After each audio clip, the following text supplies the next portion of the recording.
welcome to the Blues, your source for all things Everton. I'm here joined again today by Ben. How's it going? You alright? I'm alright, mate, you? Not too bad, yeah. Still bored without football, but we've had Bundesliga the last couple of weeks, haven't we, to tide us over a little bit. Been watching a bit of that. Have you watched any of that, like, to keep us busy?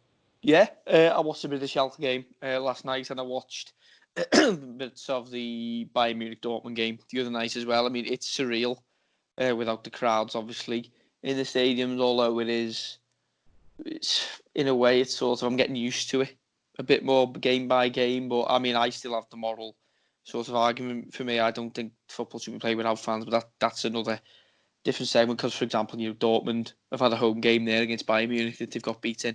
Yeah. Would that have been the same if they had a full stadium of fans singing? Probably not, in my opinion. So how's that fair? But again, that's for another show. But it's nice to have some football on the telly to watch, albeit not quite the beautiful game that we all love and cherish. Yeah, it's like a kind of shadow of football that's back, just to tide us over, really. And obviously, we have got some kind of football come back soon. We think behind closed doors again. What's been mentioned is that in the Project Restart Premier League plans are potentially games starting between 12 and 8 p.m. of a weekend and going all the way through every 2 hours, which would have us glued to our seats, I'm sure. I'm not sure. Yeah, it sounds very appealing, doesn't it? Yeah, I don't know if that'll go through, but they'd be interesting. I think a lot of girlfriends wouldn't be happy about it, but that's probably what's going to happen. Mine would, because she's a big football fan, but unfortunately she's of the red persuasion. Oh, yeah, exactly. It's a nightmare. I know a few people like that. I used to be like that, but no, as long as she's a football fan and she's there to watch the footy with you, then. Oh yeah, as long as it's not Everton v Liverpool, we'll be able to watch it. That's the first game back, isn't it? Let's just get that out of the way, and then you're flying. It'd be awful, that, isn't it? Yeah. How's that fair that we don't get a full Goodison crowd? Like for Merseyside derby, when we've already had to go to Anfield. That's the argument I have with it. You see, you'd either play a full season of it with both teams not having home or away advantage. You can't do what they're doing now. It's just not fair. Like, Liverpool, for example, would have had to go to Goodison and the Etihad. They've now not got to do that. It's ridiculous. It is, like, to be fair, and obviously we don't have much chance in the Merseyside derby anyway. But one of the kind of things that pushes us on usually is the Goodison crowd. I know last year, well, they've only beaten us once at Goodison Park in 7 years. So how's that not an advantage? And then we've lost every single game in Anfield. So how's that not an advantage? You know what I mean? Yeah, that's a good stat. I didn't realise that. That's we only lost once in 7 years, and that was the last minute goal, like Mane. Yeah. I'm not being funny. If Liverpool go on to break all kinds of records this season you're not being funny. You could probably take 5 or 6 points off them for the fact that they probably wouldn't beat Everton away, probably a draw, and I'm pretty sure that Manchester City, like last season, would win as well. So it's really difficult at the moment, I think, and that's why I have the big issue with it being unfair, personally. Yeah, I agree. To be fair, and it's gonna come back, but it's gonna come back in a strange capacity, and it's just too difficult for me. I think providing 40 tests per session for every Premier League club is a joke, considering a lot of normal people aren't getting tested. But it's all over the place, and it's just they're trying to rush football back. But I suppose it'll be back on our screen sooner rather than later, so that's good. But we'll start with, remember the name, Enner Valencia. Now, this player, get some stats up about him, brought into Everton on loan last minute in the 2016-17 season, 21 appearances and 3 goals in the league. And those goals came against Southampton, Spurs and Hull City. Not the most memorable player, but because he was in recent memory, he's probably more memorable, obviously, because we haven't forgotten about him yet. But what do you remember of Enner Valencia's time at Everton? I think the fact that you've said there that he's a very unmemorable player, I think, says an awful lot. I mean, he's not a name I attribute with much sort of, good times or any kind of, what's the word I'm trying to find it, any kind of good positive momentum or anything like that. He didn't, for me, hit the ground running at Everton. I mean, it was just, for me, that actually, I would say, if you think back to when we actually signed him in that summer of 16-17, it was very late in the transfer window. That was probably the most underwhelmed I've ever been by an Everton signing, and I mean that. I really do. Because that was the summer that we supposedly been taken over by Merseyside. We had money in the coffers that we did not already have. It was a new Everton, so to speak. We'd gone out and we'd bought Ashley Williams. We'd gone and bought Balassi. We'd gone out and bought Trezeguet, who, the first two names, especially at the time, okay, they didn't turn out well, but at the time they were good players and we were happy with them. And it really looked like Everton were turning a corner, and we thought, what else can Everton do? As Everton fans, we were used to big transfers on deadline day because we had very little money, so we had to wait for the market to kind of saturate and nick somebody at the death, like we did. I think it was a couple of years before with Lukaku, the Lukaku's and the Barrys coming in on loan. And so transfer deadline day, for me, up until that point, was always a very exciting part of it, because we always thought, no matter if we were being linked with no one, we were linked with different players. We always knew, or we kind of thought, that there'd always be a rabbit pulled out the hat at the last minute. And unfortunately, no disrespect to the player himself, because he really wasn't that bad. But, that is just the most underwhelmed I've ever been, because we were going into that season. We were a better team than West Ham going into that season, and we'd taken basically their player who's surplus to requirements and agreed to pay his wages for the season. How negative do you want to be? We supposedly had money to burn, especially when we'd sold John Stone, so I don't even think we'd actually spent in the profit yet. And of all the players that we could get, we went out and bought Enner Valencia. I just couldn't get my head around how it was ever going to be a good signing. And I think, like you've alluded to there, with his goal record, he was probably a below average player, below average statistics. And the move and the transfer for me went exactly as I thought it would. He'd be underwhelming, and he had some good points. He wasn't the worst player we've seen by a long stretch, not even the worst player we'd seen in that kind of era with the transfers we got in the next summer. But I think, if I remember rightly, the fee to buy him was around 12 million, something like that, or was it? I think you'll correct me on that if I'm wrong. 14.5, I think. 14, in that case, Jesus Christ, there's no way in a million years that I would have gone. People were saying at the time Adam was a squad player. He wasn't a good enough squad player. At the time we had a young Calvert-Lewin trying to break through. I'm not being funny. We had even Newman. He actually didn't have a locker at the time. Obviously, he's probably a better player than Nias. But was there £14 million worth, £14.5 million worth of talent there? Of course, there certainly wasn't, especially with Lukaku leaving. I think we had our sights set on, when we signed him, on a better player, and definitely when he left, on a better player. So for me, he was one of them players who drifted in and out of a reasonably, I suppose you could call it a successful loan spell, because he didn't do that badly. But at no point in that did I ever think anything other than he was a bench player. And I think at the time, he was keeping players a bit like the likes of the Moraleses and players like that out of the team, and the Lookmans. And for me, it was a transfer for me. It was never going to work for me personally, but I give anyone a chance. And he didn't take that chance for me. He was okay.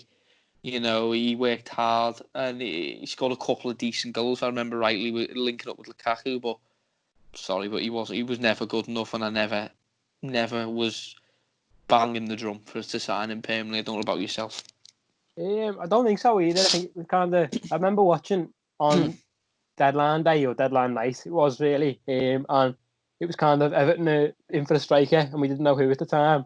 And I was getting excited about it. Obviously, if you hear your club is signing a striker on deadline day in the last hours, get quite excited about it. And then it sounded like they were going in for a few strikers, and a few things didn't work out. So it kind of came up like, oh, here's a striker. Oh, good, we'll have him. And that's all it was, really. It was just kind of like a last minute, just not maybe a panic bit of recruitment, really, because just get a striker to the door. And that's what it was. And throughout the season, he was kind of, I thought of him as impact sub. He was kind of not much impact. Who didn't make much of an impact by the goal record you just said there. That's the whole point I'm making. I think Umani asked, and I think we still had Aruna Kone at the time. Were probably better impact players, to be honest with you. Yeah, he did come off the bench a few times. I was surprised to learn he did make 21 appearances that season, so I didn't think he made that many, but he did come off the bench for quite a few of those. I'm not sure how many. That's double check, but I'm sure it will have been at least 15 or so, because he didn't start that many matches. I remember seeing him up front with Lukaku a couple of times. He started in the derby, didn't he? In the derby when we got beat 1-0, when Mane scored the late goal. Funnily enough, as we were saying before, that was the one time we've been beaten in 7 years. And we used to think with me as well, with Enner Valencia, he was a striker, and again we played him on the right wing. Yeah. Like what? I don't get the theory behind the signing, because not only did we might have needed a backup striker, but we got a backup striker to then play on the wing, which took our winger outside. So we basically had a striker who wasn't good enough playing out of position So you think about it that way, it's just ludicrous to think that Steve Walsh, I think, was there at the time, and Koeman sanctioned that signing, because what a waste of time that was. When we could have just gone out and bought a winger, or even you could have had someone like Kevin Morales. It was okay. He wasn't great, but he did okay that season, if I remember rightly. He could play up front if you were desperate. We had options that were not as desperate as having to go and take West Ham's reserve striker off him, basically. That was the way I looked at it. We're buying a player on loan who can't get in a team that's worse off. It's like us now, I don't know, going out and getting, someone who's a striker who's on the bench for Norwich. Like, what is the point? You know what I mean? It's like us going out. I'm literally desperate to think of a name. All right, it's like us going out and getting Dwight Gale from Newcastle on loan. Actually, Dwight Gale's probably a better player, isn't he? But the point I'm making is we'd be going to a club and a team that's worse than us and taking their second best and putting him as our first best out of position. When you look at it like that, for me, that's when the argument falls down. I mean, that wasn't his fault. He by all accounts, he seemed like a great lad, was a great attitude, but it didn't work out for him that we should have even been considering paying permanently for him, personally. Yeah. He had he played internationally as well for Ecuador. Oh yeah, 5'8.5", quite small for a forward, but he didn't have what's quite a poor goal return for West Ham. 8 in 54 games, that's pretty bad for a striker. Went on to Tigres after he left Everton, scored 21 goals. And for the national team, he scored 31 in 54 games, so he's fared quite well. With any striker, I suppose you've got to consider if he gets a run of games, which I don't think he really did at either properly West Ham or Everton. Do you think he would have been better if he would have got a run of games? Well, I actually think he did get a run of games at West Ham in his first season. I'd be interested to see the stats of games he started in that first season, because they did buy him on the back of, I can't remember off the top of my head whether it was a World Cup or it would have been a Copa America, would it? They bought him on the back, if I'm right in thinking, of a tournament. Because at the time, don't get me wrong, when I saw him in that tournament, we were linked with him at the time as well when West Ham bought him. And I would have been quite keen to sign, because he looked a bit like sort of new generation kind of Andy Johnson. Like you say, a smaller striker, but he had pace and he could get in behind and cause problems. So at that point, I was quite interested in Everton looking at him. However, I think, if I remember right, the fee he paid was over £10 million, which doesn't sound that much now, but at the time, I remember them paying quite a big fee for him, and I was surprised that. But there's a massive, massive difference between taking a chance on somebody from a World Cup not playing the Premier League before, for me, as West Ham did. Okay, it didn't work out, but that's a million miles away from seeing that it didn't work out for him and then getting him on loan as Everton. That's where I'll never ever have a problem with Everton taking a chance on a player like that. Never, because you can take players from different leagues and different countries. They work or they won't. Sandro Ramirez, prime example, didn't work. Players like that. Arteta came from Spain, did work. I'll never have a go at it for taking a chance on a player like that, but it wasn't really for me taking a chance, because he'd been to West Ham and failed. So it's literally like probably the equivalent is like West Ham taking Sandro on loan next season. Yeah. And they wouldn't do that, would they? You know what I mean? That's the equivalent I can think of off the top of my head. Yeah, that's true. So obviously, I think it's clear that we both of us wouldn't have signed him on a permanent for that 14. He was a free transfer, I might look at, because he was a useful squad player at best. Yeah, but not much more than that. He scored a couple of goals. Obviously, one of them was quite memorable. I think it was against Hull, where played the 1-2 with Lukaku. It was a nice little chip over the top by Lukaku and a nice left-footed finish. Yeah, I think he was right-footed as well. So on his weaker foot, so it was a nice little finish that. So he showed some kind of promise, and he scored in stoppage time against Southampton, I think, as well, and another goal against maybe Tottenham. So he got a couple of goals, but we still don't think there's any promise there that he could have kind of made it in the Premier League. I suppose I think it's cause as well he wasn't, as we say, he could have made it with his pace in behind, but he wasn't a Premier League striker in terms of physicality. So that's obviously a minus point for him. So it couldn't have really gone any better for Enner Valencia. I don't really think it could have gone any better. But no, he's 30 years old now. He's still playing. Where is he now? He's still at Tigres, where he's got 21 goals in 90 games, and 30 years old. And yeah, Ecuador's joint top scorer of all time with 31 goals. Now, one thing that sticks out in my head with Enner Valencia, just to touch on as well, was when he was playing for Ecuador and he got chased off the pitch by police, I think. Do you remember this? Oh, was that him? Yeah, I think Yeah, so, well, yeah. wasn't he? Weren't the police looking for him to arrest him or something? And then he got subbed off, like ran out the stadium or something stupid Yeah, like that. What was yeah. it over? I think it was child support payments. He was due to pay and paid A to footballer his can't afford that. I think he must have been able to afford it, so I think it's just kind of like a The principle of it, maybe. You don't know what's yeah, going on in his personal life, do you? But like, it's exactly, yeah, like I said, we've had. I feel like maybe I've been a bit harsh on him, but I've got to think of it as an Everton fan who wants Everton to get better, and that's how I have to look at it. We've had worse players, we've had much worse players, but that doesn't mean he's good. yeah, You know what I mean? I want Everton to move forward and to progress. And at that point, that was the last point in my life supporting Everton where I thought that was the chance for Everton to kick on, because we had the financial backing of Merseyside, and it just got slapped in our face because we just got a reject from West Ham on loan. Similar to 12 months on, we went into the next transfer deadline day. We were, at the time, okay, hindsight's a wonderful thing, but at the time I was quite happy with the business we'd done. It didn't register with me that we'd bought 3 number 10s who all couldn't fit into a team. In my eyes, I'd just seen us buy Wayne Rooney back. Gylfi Sigurdsson, who at the time I thought would be a brilliant signing.